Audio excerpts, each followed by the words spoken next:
mentors. I think mentors play a big role. At least in my life, mentors have had a significant impact. I think to really take advantage of mentors, you really have to deal with your mentor without getting your ego in the way. To have an effective mentor, the mentor has to be able to free to tell you the good, the bad, and the ugly. And you have to be willing to listen to it, and you have to be willing to act on it.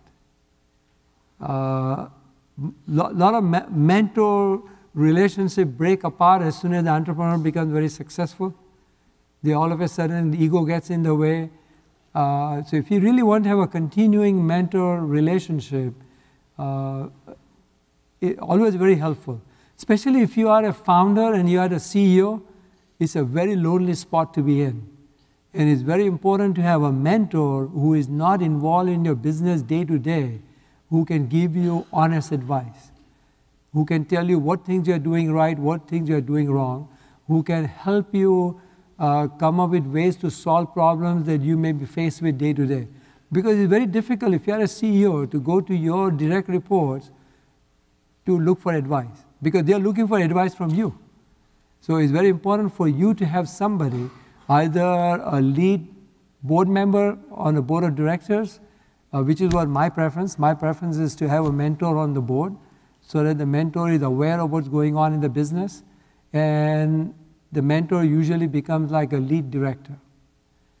And so every time I have a board meeting, at the end of the board meeting, after we have given the whole report, I would always sit down with my mentor and have a very honest discussion as to what he heard made sense, what he heard does not make sense, what are the potential pitfalls.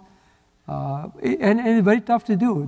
The more successful the company gets, the tougher it gets for you to work with your mentor. Just to follow up on that question, Ash, what about how should students go about trying to find these mentors in your mind? I think in my case, my first mentor happened to be somebody who was a professor. He was a faculty member who was an entrepreneur, had co-founded a very successful company.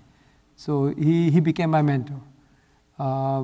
So if he had not become my mentor, how would I have gone about finding one? I'm not sure. But I think the best thing is to find a mentor within your ecosystem. Somebody who knows you well enough and somebody that you respect. Somebody that can guide you is very important. Somebody that you need to know personally. And somebody also has to know you personally. So it's not something, a lot of people have what I call coach, like executive coach. To me, I don't think an executive coach would make sense for me. Because executive coach is like not a person who, at least the ones that I've seen, know you well enough. So you really need to get somebody like the professor I had. He had known me for 1 year. I was a student. I had done some research for him as part of coursework, so we got to know each other very well. So he became a very effective mentor.